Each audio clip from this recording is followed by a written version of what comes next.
बिस्मिल्लाहिर्रहमानिर्रहीम। अस्सलाम वालेकुम नाजरीन।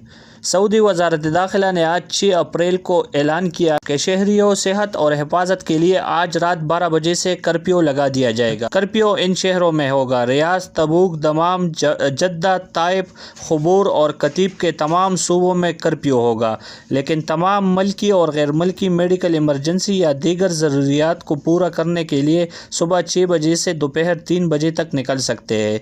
मिसाल के तौर पर इलाज, मुआलजे और खाने पीने की अशिया हासिल करने के लिए अपने घरों के आस पास निकल सकते हैं।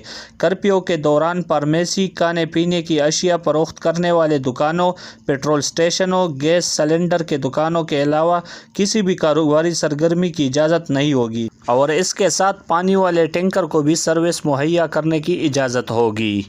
दोस्तों, सऊदी अरब की मज़ीद ताज़ा तरीन अपडेट्स के लिए हमारे चैनल को ज़रूर सब्सक्राइब कीजिए।